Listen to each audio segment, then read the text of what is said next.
السلام علیکم ورحمۃ اللہ وبرکاتہ۔ الحمد للہ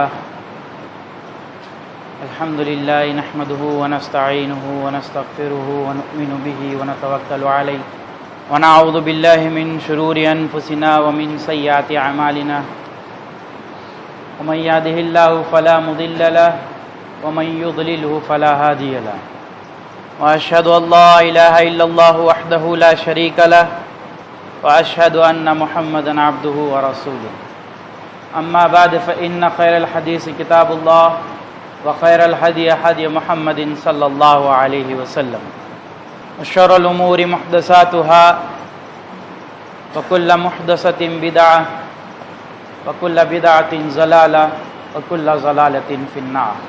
فاعوذ باللہ من الشیطان الرجیم، بسم اللہ الرحمن الرحیم۔ قال اللہ تعالی فی القرآن المجید والفرقان الحمید وَلِلَّهِ عَلَى النَّاسِ حِجُّ الْبَيْتِ مَنِ اسْتَطَاعَ إِلَيْهِ سَبِيلًا۔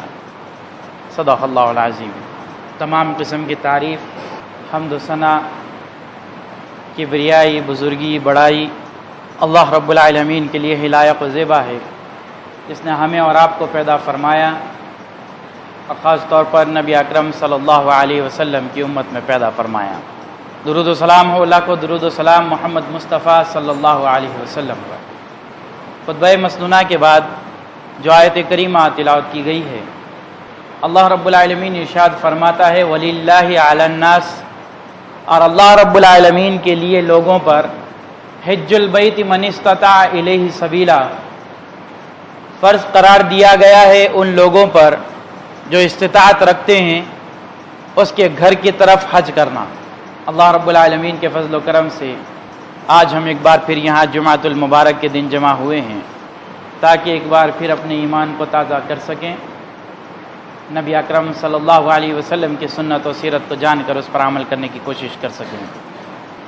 اللہ رب العالمین کے فضل و کرم سے جس مہینے سے ہم گزر رہے ہیں، ٹھیک اس کے بعد ایک عظیم الشان مہینہ اور اس کے شروعاتی 10 دن اور پھر خاص کر اس کا 10واں دن جو عام طور پر ساری دنیا کے اندر بقرعید کے نام سے، عید الاضحیٰ کے نام سے جانا جاتا ہے، آنے والا ہے۔ انشاءاللہ آئندہ چند ہفتوں تک ہم اسی سلسلے میں قرآن و حدیث کی روشنی میں گفتگو کریں گے اور جاننے کی کوشش کریں گے شروعاتی 10 دنوں کی فضیلت، بقرعید کی فضیلت، قربانی کی فضیلت، حج کی فضیلت، عمرہ کی فضیلت، اور یہ ساری فضیلتیں جاننے سے پہلے اور ان سارے مسئلے مسائل کو جاننے سے قبل ہمیں یہ جاننا ضروری ہوگا کہ یہ سب شروع کہاں سے ہوا، کب سے ہوا۔ گزشتہ چند جمعوں میں ہم نے بنی اسرائیل کی تاریخ جانی تھی، اس میں ہم نے جانا تھا کہ حضرت ابراہیم علیہ السلام کے 2 لڑکے تھے، بڑے بیٹے حضرت اسماعیل اور چھوٹے بیٹے حضرت اسحاق۔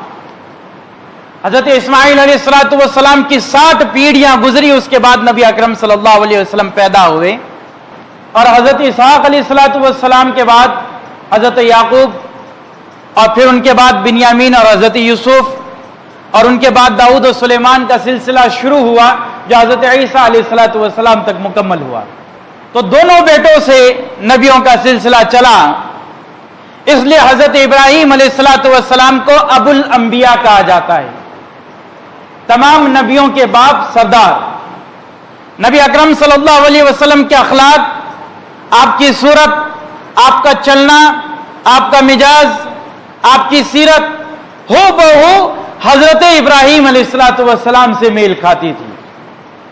حضرت ابراہیم علیہ السلام سے عید کا تعلق ہے، بقرہ عید کا تعلق ہے، قربانیوں کا تعلق ہے، حج کا تعلق ہے، طواف کا تعلق ہے، کعبہ کا تعلق ہے، مکہ کا تعلق ہے، اور یہ سارا مہینہ جو انشاءاللہ آئندہ آنے والا اور اس کے شروعاتی 10 دن اور ان میں ادا کی جانے والی ہر سنت کا تعلق حضرت ابراہیم علیہ السلام اور ان کی زندگی سے جڑا ہوا ہے۔ اس لیے ہم سب سے پہلے انہی کے بارے میں جانیں گے تاکہ ہمیں یہ پتا چلے کہ کیوں اللہ رب العالمین کو اپنا یہ بندہ اس قدر پسند آیا کہ آتی قیامت تک کے لیے تمام لوگوں پر جو استطاعت رکھتا ہے حج کو فرض قرار دیا۔